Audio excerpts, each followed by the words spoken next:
시편 3편만 해도 다윗이 그의 아들 압살롬을 피할 때 지은 시라고 이렇게 표제어가 붙어 있습니다. 근데 시편 1편에도 2편에도 어떤 표제어가 붙어 있지 않습니다. 이게 왜 그러냐 하면 이 시편을 전체 편집한 편집자가 시편 1편하고 2편이 150편 전체의 머릿말이라고 생각해서 여기다가는 표제를 붙이지 않은 것입니다. 시편 1편이 지난주에 우리 함께 상고했습니다. 물론 다 잊어버리셨겠지만 시편 1편이 복 있는 사람이 누구인가, 어떻게 사람이 심판을 견디고 의인의 무리에 들 것인가 하는 문제를 다뤘다고 한다면, 시편 2편은 그 복 있는 사람이 이 세상에서 어떻게 살아갈 것인가 하는 것을 다루고 있습니다. 이 세상은 어떤 곳이고 하나님께서는 복 있는 사람이 이 세상에서 의인의 길을 걸어가도록 어떻게 도우시는지 이 편을 통해서 하나님의 진리를 받도록 하겠습니다. 먼저 1절 3절 보니까 세상은 작정하고 하나님께 대들고 있다는 사실을 명심해야 할 것입니다. 여기 군왕들, 관원들이라고 하는 사람들은 세상을 대표하는 자들입니다.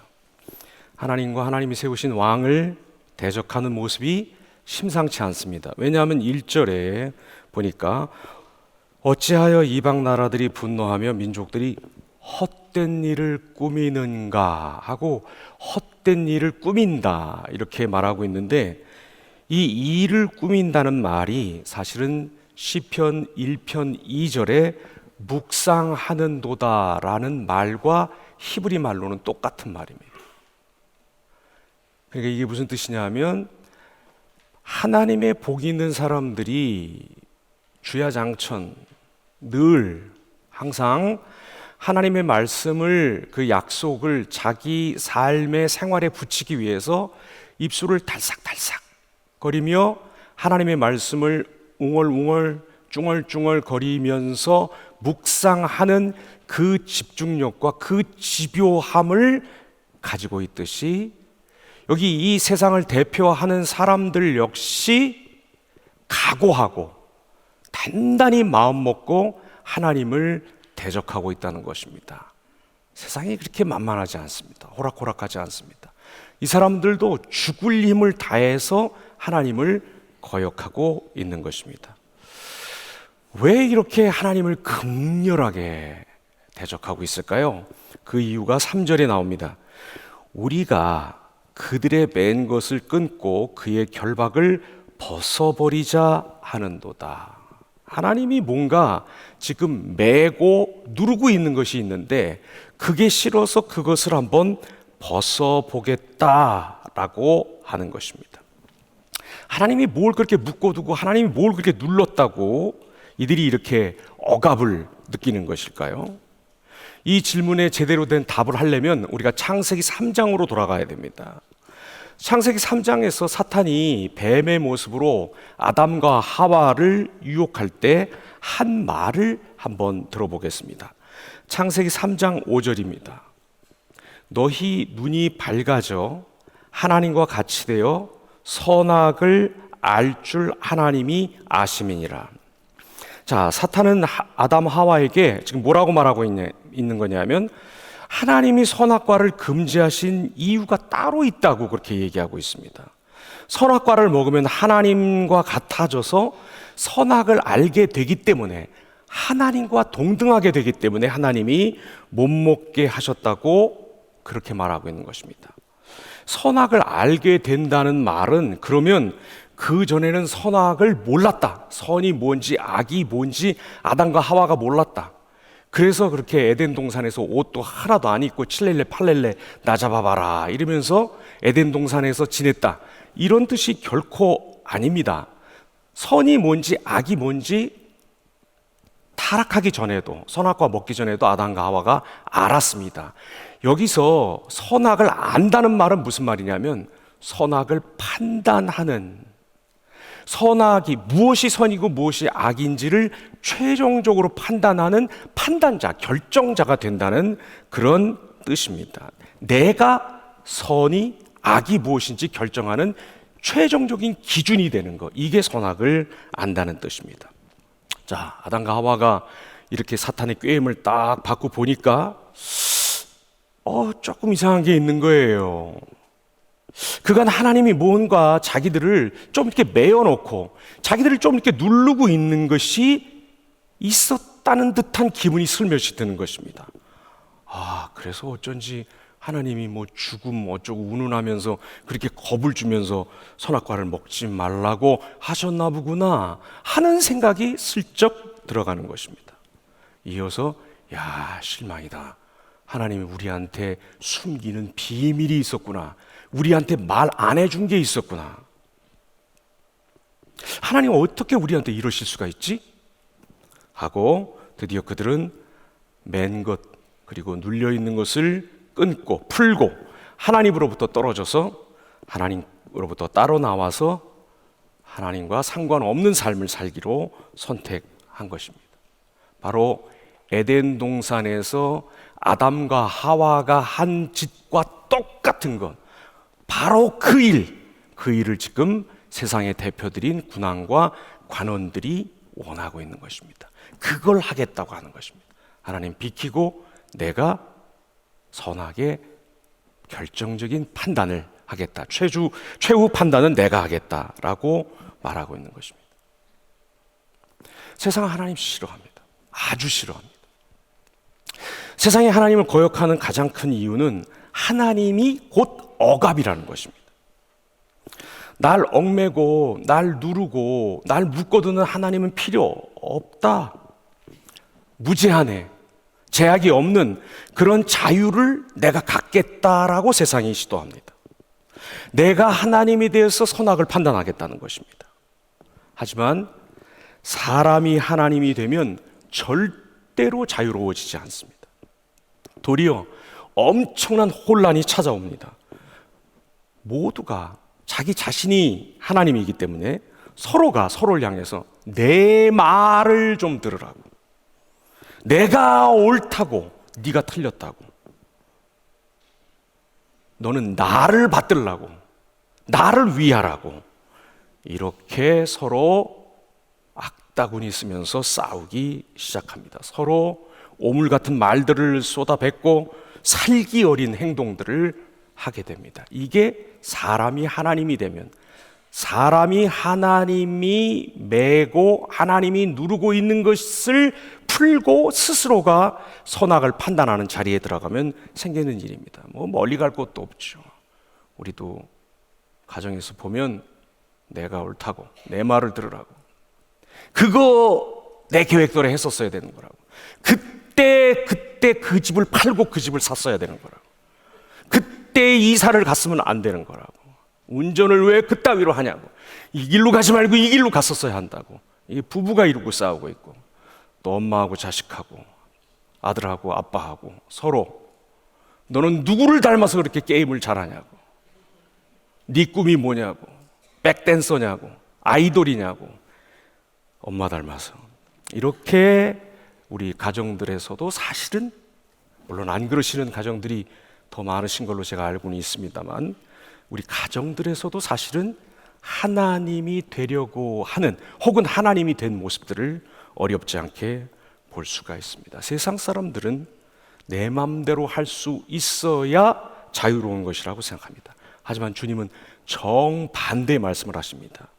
요한복음 8장 32절입니다. 진리를 알지니 진리가 너희를 자유케 하리라. 여러분, 매이고 눌린 데 없이 자유로워지고 싶으십니까? 여러분, 이렇게 뭔가 여러분을 제약하고 제한하지 않는 그런 자유를 좀 맛보고 싶으십니까? 그렇다면 진리이신 예수님을 아셔야 합니다. 반드시 이분을 아셔야 합니다. 만나셔야 합니다. 나를 누르고 있는 것이 불행한 과거사, 쓴뿌리이든 안 풀리는 사업이든 오해와 미움으로 꼬인 관계이든 간에, 불안한 미래이든 아픈 몸이든 간에, 예수님은 이런 모든 인간적인 억압에서 반드시 진리이신 자기를 알게 하여서 이런 모든 억압에서 우리를 풀어내 주십니다. 예수님 없는 자유, 예수님 없는 선악의 판단은 더 큰 불행을 가지고 오는데, 오늘 지금 본문의 군왕과 관원들이 엉뚱한 데서 답을 찾고 있는 모습을 볼 수 있습니다. 두 번째로 4절에서 6절, 하지만 우리에게는 우러를 보좌가 있기 때문에 위로를 받을 수가 있습니다. 4절, 하늘에 계신 이가 웃으심이여 주께서 그들을 비웃으시리로다. 그때 분을 바라며 진노하사 그들을 놀라게 하여 이르시기를 내가 나의 왕을 내 거룩한 산 시온에 세웠다 하시리로다 하고 말씀하고 있습니다. 먼저 4절에 하늘에 계시다라고 하는 말을 좀 생각해 봐야 할 것 같습니다. 히브리 사람들에게 하늘이라고 하는 것은 저기 하늘, 저 어디 위에 그 우주 공간, 이 저 위, 여기를 하늘이라고 생각하지 않았습니다. 히브리 사람한테 하늘이라고 하는 건 뭐냐면 모든 땅의 제한들,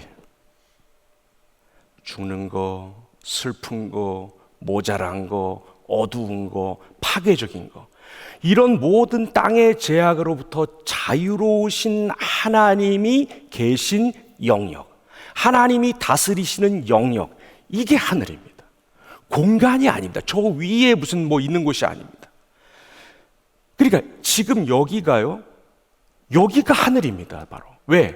하나님이 지금 이 예배 가운데 계시고 예배를 받으시기 위해서 우리 가운데 앉으셨기 때문에, 여기 땅의 모든 제약으로부터 자유로우신 하나님의 보좌가 지금 여기 이 예배 안에 있기 때문에 여기가 하늘입니다.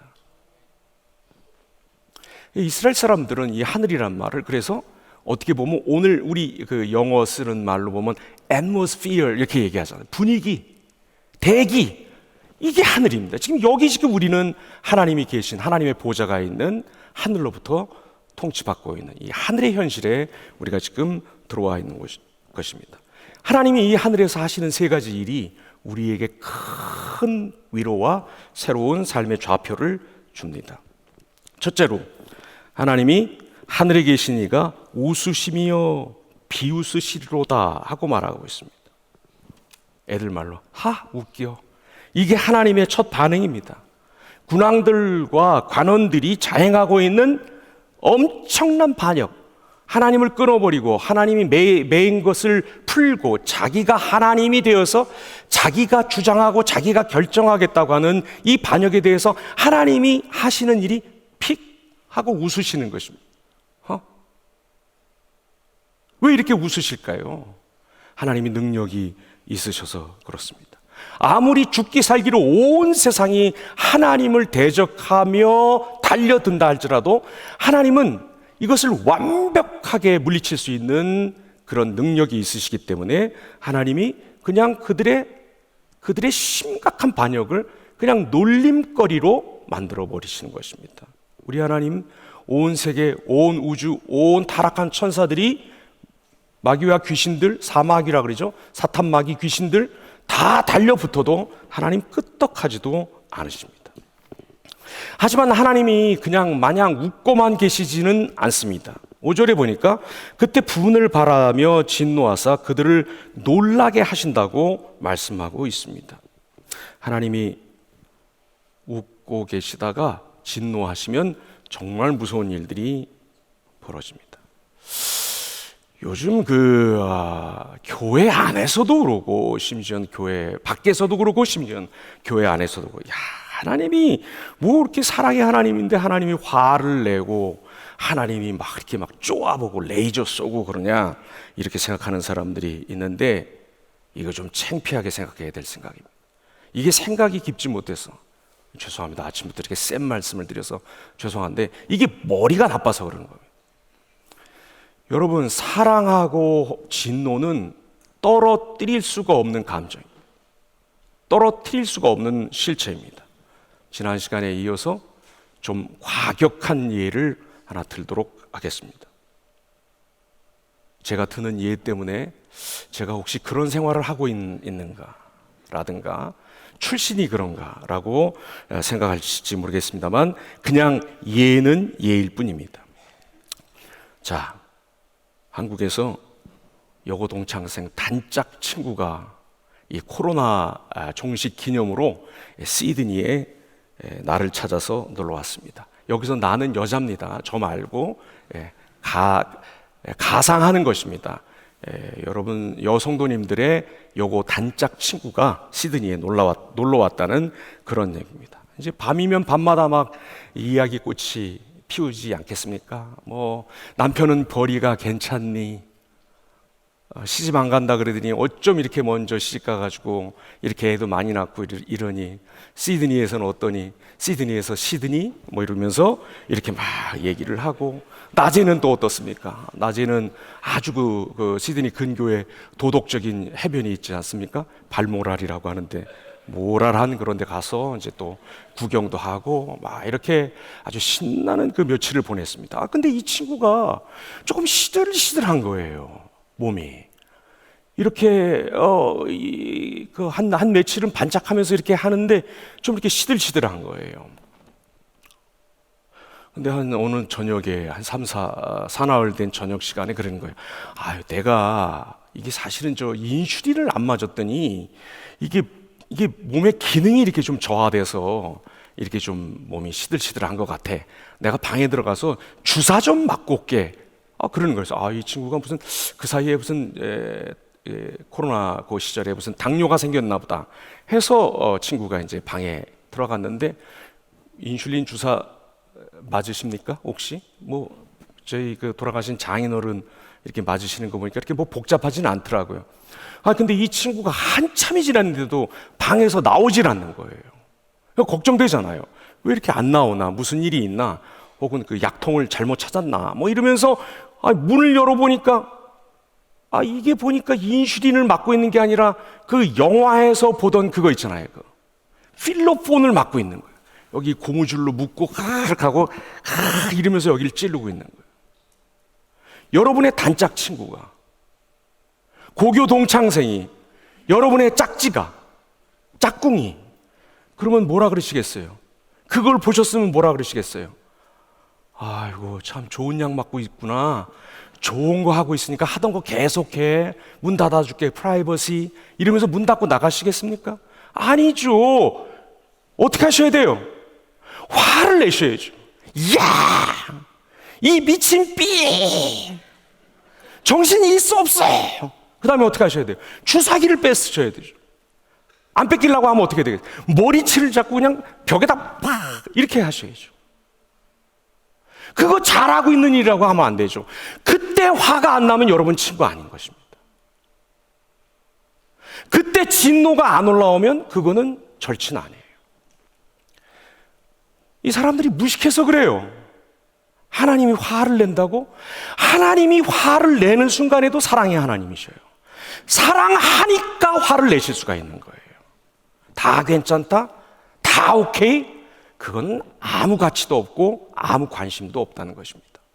하나님은 사랑 속에서 화를 내실 수 있고, 화내셔도 하나님은 사랑의 하나님이십니다. 이 하나님이 우리 하나님이시라는 게 얼마나 위안이 되는지 몰라요. 세 번째로는 하나님이 왕을 세우신다 그랬습니다. 내가 나의 왕을 내 거룩한 산 시온에 세웠다. 이 시온이라 그러니까 우리가 어마어마한 산에, 그냥 성산에 아주 거룩함이 뚝뚝뚝뚝 흐르는 그런 산에다가 하나님이 왕을 세우셨구나. 천만의 말씀입니다. 이 시온은 성지 순례하신 분들 다 아시겠지만, 시온산은 기껏 다해야 한 한국 평수로 한 15,000평 정도 되는 나지막하고 조그만 산에 불과해요. 동산인 것입니다.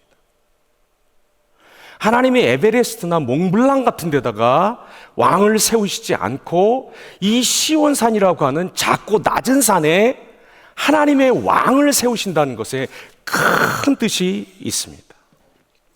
이 이유가 뭡니까? 하나님께서 왕으로 세우시는 그분이 세상의 왕과는 달리 겸손과 온유로 하나님의 백성들을 다스리신다는 것입니다. 늘 넘어지고 늘 깨지는 우리를 위해서 이 왕이시지만 아주 낮고 작은 곳에 계시면서 우리를 바라보시고 우리를 인도하시고 우리를 이끌어내신다는 것이에요. 하지만 이 왕의 겸손과 온유가, 이 왕의 약함이 이 세상 어떤 군대와 어떤 무기보다도 더 강하다 하는 것을 주님께서 말씀하고 계십니다. 이 왕이 계셔서 우리가 이 거친 세상, 하나님을 대적하면서 서로 더 많이 갖겠다고 이전 투구하고 있는, 서로 더 위에 올라가고 있는 사람들을 사다리에서 잡아채 떨어뜨리는 이 세상 속에서도 우리가 이 겸손하고 온유한 낮은 곳에 계시는 이 왕 때문에 위로받을 수 있는 것입니다. 세 번째로, 이제 하나님께서 단호한 명령을 내려서 반역을 제압하십니다. 7절부터 9절입니다.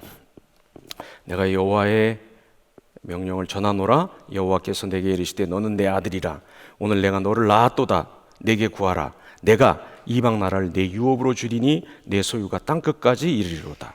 네가 철장으로 그들을 깨트리며 질그릇같이 부수리라 하시도다 하고 말씀하십니다. 하나님이 명령 내리실 때 아주 단호한 명령들을 내리십니다. 하나님이 왕권을 세우시겠다고 말씀하십니다. 반역을 완전히 제압할 만한 그런 왕권을, 통치를, 나라를 세우시겠다고 합니다. 근데 이 나라의 이 통치의 세 가지 특징이 있습니다. 첫 번째는 합당한 통치입니다. 보니까 여호와께서 내게 이르시되 7절입니다. 너는 내 아들이라. 오늘 내가 너를 낳았도다. 이렇게 말하고 있습니다. 성경에서 낳는다는 말은 생물학적으로 낳는다는 얘기가 아닙니다. 낳은 것과 낳음을 당한 것이 똑같다 하는 뜻입니다. 이게 하나님이 아들을 낳으셨다 이렇게 말하면 하나님과 낳으신 아들이 똑같다 이런 뜻입니다. 자, 여러분, 소가 새끼를 낳으면 뭐가 되죠? 소가 나오죠. 그래서 송아지라고 하죠. 개가 새끼를 낳으면 강아지. 그렇죠? 욕하려 그러시는 분 계시는 것 같아요. 그럼 사람이 새끼를 낳으면 어떻게 되겠습니까? 원수? 사람이 새끼를 낳으면 사람이죠. 그렇죠? 그러면 하나님이 아들을 낳으시면 뭐가 되겠습니까? 하나님이라는 거예요. 이게 생물학적으로 뭐 이렇게 후대에 뭐를 낳았다는 뜻이 아니라 하나님 같은 분을 세우신다는 뜻입니다. 왜 이게 중요하냐면 천사 세워봐야 소용없어요. 왜? 천사가 하나님 같지 않기 때문에 그렇습니다. 사람은 더더욱 하나님 흉내를 낼 수가 없습니다. 근데 왜 하나님이 다스려 주시는 게 중요한 겁니까? 하나님이 다스리지 않고는 인간의 근본 문제가 해결될 수가 없어요. 여기 이 반역하는 이런 마음을 도무지 바꿔놓을 수가 없다는 것입니다. 그래서 반드시 하나님이 직접 다스리셔야 되는데 하나님의 아들을 세우는 것만큼 분명한 방법이 없다는 뜻입니다. 이 왕국의 리더십에는 절대 실패라는 것이 있을 수 없습니다. 왜? 하나님이 낳으신 하나님 같은 분, 하나님의 아들이 다스리는 나라이기 때문입니다. 두 번째로는 이 통치는 전 지구적이고 아주 현실적입니다. 이 왕국을 보니까 내게 구하라. 내가 이방 나라를 내 유업으로 주리니 내 소유가 어디까지? 땅끝까지 이르리라. 땅끝까지 이르러서 이 소유가, 하나님이 이 아들에게 주신 소유가 다 눈에 보이도록 존재하게 하신다는 뜻입니다. 하나님의 나라가 어디 있냐? 그렇게 물으면 하나님 나라가 내 마음속에 있습니다. 이렇게 대답하는 분들 계십니다. 틀린 말은 아닙니다. 하지만 그게 다 정답도 아닙니다. 나도 모르는 내 마음, 남이 볼 수도 없는 내 마음, 거기에 하나님 나라가 어디 있다는 말입니까? 하나님이 행하시는 이 일들, 하나님이 다스리는 통치는 이렇게 관념적이고 추상적이고 어디 저기 세상 그 깊은 오지, 아마존 어디 뭐 이렇게 부족 한 20명 모여 사는데 눈에 띄지도 않는 전인미답의 그런 곳에 비밀스럽게 존재하는 것이 아닙니다. 하나님의 나라는 이렇게 눈에 보이도록 임합니다. 19세기 말 20세기 초반에 우리 한국 조선의 개신교 선교가 시작됐는데, 그때 선교사들이 한 30년쯤 사역하고 남긴 유명한 말이 있어요. 조선, 그러니까 한국은 란셋이 뭔지 아시죠?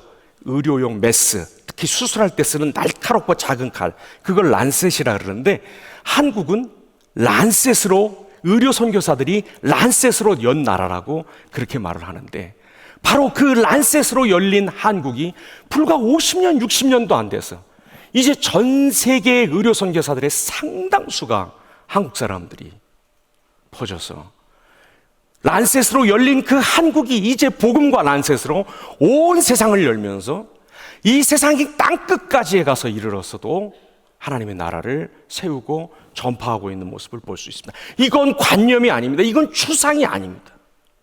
이건 탁상공론하는 것이 아닙니다.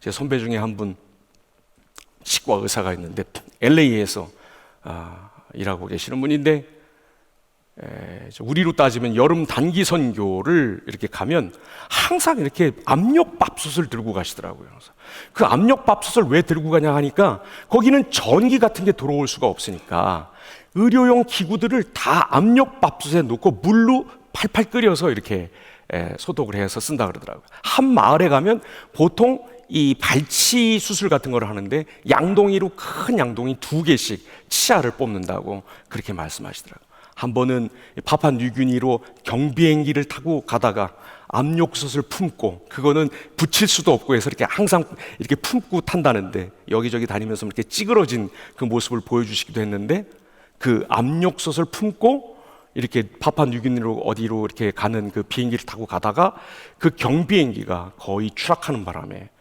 죽을 고비를 넘기셨다고 그런 얘기를 하더라고요. 바로 이런 일들이 하나님의 통치에 순복하고 하나님께 순종하겠다고 하는 새로운 종족들이 나오는 그런 실제적인 나라를, 그런 통치를 땅끝까지 이뤄내고 있는 것입니다. 밀가루 섬알에 넣은 작은 누룩이 그 섬알 밀가루를 부풀리는 것처럼 우리가 다 볼 수 있게, 그냥 우리 마음속에 그냥 뭐 그렇다고 그러지가 아니고 볼 수 있게 하나님께서 하나님 나라를 부풀리고 계시는 것입니다. 세 번째로, 이 통치는 힘의 통치입니다. 네가 철장으로 그들을 깨트리며 질그릇같이 부스리로다 하시도다. 이 왕국은 어마어마한 장악력을 가지고 있습니다. 힘을 가지고 있습니다. 시편 1편에 나오는 악인들과 죄인들, 오만한 자들, 그리고 2편에서 말하는 이방 나라와 민족들, 군왕과 관원들을 사기 그릇을 쇠망치로 깨트리는 것처럼, 그저 툭툭툭툭 치면 다 깨지는 것처럼 그렇게 깨트려 버린다고 하는 것입니다. 이게 우리 한국의 역사에도 있지 않았습니까? 황국 요배 안 한다고 일경들이 우리 할머니 할아버지들 잡아다가 의자에 묶어놓고 손톱 밑으로 대나무, 아주 얇고 빼죽하게 깎은 그 대나무로 손톱 밑을 막 찌르면서 괴로움을 주지 않았습니까? 고문하지 않았습니까? 천왕 숭배 안 한다고 얼음 위에다 올려놓고 동상이 걸리기까지 그 얼음 위에 붙들어 놓고 그 동상 걸린 발을 몽둥이로 내려치지 않았습니까? 머리채를 밧줄로 묶어서 허공에 달아놓고 이 머리 가죽이 벗겨지는 것 같은 그런 고통을 주면서 고문하지 않았습니까? 그 일본 군국주의가, 하나님의 그 군국주의라고 하는 사기 그릇이 하나님이 툭 치시니까 그냥 깨져버리지 않았습니까? 역사와 인간의 진보는 오직 물적인 토대에 달려있는 것이라고 하고, 그래서 종교니 신이 하는 것들은 전부 인민의 아편이라고 했던 이 사상이, 이 큰 거대한 이 옹기 항아리가 20세기 후반에 그냥 툭 치니까 와장창 깨져버리지 않았습니까? 우리 시대의 가장 강력한 도전이라고 말할 수 있는 세 가지: 돈, 쾌락, 권력. 이것도 하나님께서 다 깨트리실 것입니다. 돈이 아니라 하나님의 은혜로 산다고 고백하는 사람들, 쾌락이 아니라 소망의 인내를 가지고 사는 사람들, 권력이 아니라 선의의 섬김을 끝까지 하는 사람들, 이런 하나님의 나라를 맛본 사람들, 이런 공동체를 죽어도 잊을 수 없다고 이런 공동체를 세워보겠다고 하는 신자들, 이런 환대의 공동체에 의해서, 이런 인내와 소망으로 무장한 사람들에 의해서 돈, 쾌락, 권력, 이것도 박살날 것입니다. 고린도후서 10장 4절 5절에서 이야기한 것처럼 모든 이론과 하나님 아는 것에 대적하여 높아진 것들과 모든 생각이 전부 사기 그릇처럼 하나님의 쇠망치로 다 부서질 것입니다.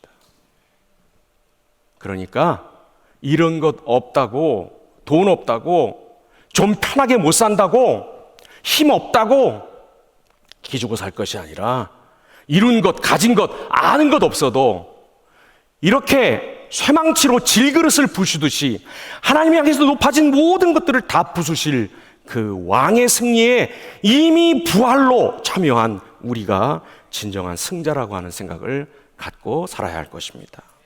말씀을 마치려고 하는데 10절, 12절을 한번 보겠습니다. 그런즉 군왕들아 너희는 지혜를 얻으며 세상의 재판관들아 너희는 교훈을 받을지어다. 여호와를 경외함으로 섬기고 떨며 즐거워할지어다. 그의 아들에게 입맞추라. 그렇지 아니하면 진노하심으로 너희가 길에서 망하리니 그의 진노가 급하심이라. 여호와께 피하는 모든 사람은 다 복이 있도다. 세상은 그냥 하나님께 반항하다가 그냥 망치에 맞아서 깨지는 접시처럼, 허공에서 나와버린 유리잔처럼 그냥 산산조각 나고 끝나고 마는 것 아닙니까? 아닙니다. 놀랍게도 하나님께서 이 세상의 대표라고 말할 수 있는 군왕과 재판관들, 여기 재판관이라고 바꾸긴 했습니다만 같은 말입니다. 이 군왕과 재판관들 하나님의 적대자들에게 놀라운 초대를 하십니다. 12절 그의 아들에게 입맞추라 라고 말하고 있습니다. 그의 아들에게 입맞추면 진노를 피하고 복을 받는다고 말하고 있습니다. 어떻게 입맞춤 한 번으로 반역자들이 하나님의 분과 진노를 피하고 복 있는 사람이 되고 의인이 될 수 있다는 말입니까? 사실 시편 2편이 다 말하지 않은 놀라운 비밀이 하나 여기 예고되고 있습니다. 하나님이 자기 아들 친아들을 왕으로 세우셨다고 했는데 이 왕에게 하나님은 크라운, 왕관이 아니라 크로스, 십자가를 지게 하셨습니다. 그리고 우리가 받아야 마땅한 진노와 화를, 분을 다 이 아들로 하여금 삼키게 하셨습니다. 하지 않았어야 했는데 해버린 그 모든 것들, 반드시 했었어야 했는데 하지 않고 다 흘려버린 기회들, 이 후회와 이 죄책을 왕관 대신 십자가를 택하신 자기 아들에게 그 책임을 전부 떠넘기게 하셨다는 것입니다. 이 아들이 하나님의 분과 진노를 받아서 하나님의 모든 진노와 화는 다 처리되었습니다. 따라서 그동안 어떤 반역과 어떤 우상 숭배를 했다 할지라도 이제 하나님 제가 항복합니다, 이제 하나님을 섬기겠습니다 하는 표시로 아들에게 입맞춤하면 그 어떤 사람도 살아날 수 있고 그 어떤 사람도 의인의 길로 들어설 수 있고 그 어떤 사람도 복 있는 자의 길로 걸어갈 수가 있습니다. 먼저 아들에게 입맞춘 자들로서 우리가 두 가지 일을 해야 합니다. 우리가 이미 아들에게 입맞춰서 진노를 피하고 하나님의 아름다운 통치를, 시온의 통치를 받게 됐지만 우리는 본질상 진노의 자녀들, 에베소서 2장 3절이 말하는 것 같은 자녀들입니다. 우리는 반역하는 나라에 태어났고 반역을 일삼는 민족의 일원이었습니다. 우리에게는 이 군왕들과 관원들이 하는 그 근성, 그들의 근성, 즉 하나님이 아니라 내가 하나님이 되겠다, 내가 선악을 판단하겠다고 하는, 결정하겠다고 하는 근성이 우리에게는 여전히 남아 있습니다. 그래서 한 번만 입맞추면 안 됩니다. 매일 입맞춰야 합니다. 특별히 크고 작은 모든 일들에서 내가 왕이 되고 싶고 내가 내 생애의 주인인 것 같은 느낌이 들 때마다, 억울해서 더 이상 못 참겠다, 내가 오늘 다 뒤집어 엎어버린다, 이런 생각이 들 때마다 니들이 뭘 알아, 다들 입 닥쳐, 내 말 들어 라고 말하고 싶을 때마다, 이런 마음이 폭발하고 싶을 때마다 우리는 달려가서 이 아들에게 더 진하고 더 진실한 입맞춤을 해야 할 것입니다. 뜨겁게 이분을 포옹해야 할 것입니다. 아울러 군왕들과 재판관들이 듣고 돌이키도록 지혜와 교훈을 전해서 경외와 섬김이 일어나도록 해야 할 것입니다. 12절에 보니까 여호와께 피하는 모든 사람이 복이 있다고 하셨는데, 여호와께 피하는 모든 사람들이 복이 있게 되도록 복 있는 사람으로 살 수 있는 길이 아직 열려 있다고 이렇게 하나님을 대적하고 있는 사람들에게 절박하게 전해줘야 됩니다. 아들에게 입맞추라고, 그의 아들에게 입맞추라고, 거기에 살 길이 있다고 강권해야 합니다. 여러분, 하나님의 진노를 복으로 바꾼 이 왕이 여러분의 삶에 계십니까? 이 왕에게 매일 깊은 사랑의 다짐을 하면서 뜨거운 입맞춤을 하면서 사십니까? 아직 이 왕과 화해하지 않은 사람들에게 이 왕에게 가서 입맞춰야 된다고 이 왕에 관한 소식을 나누고 흘려보내십니까?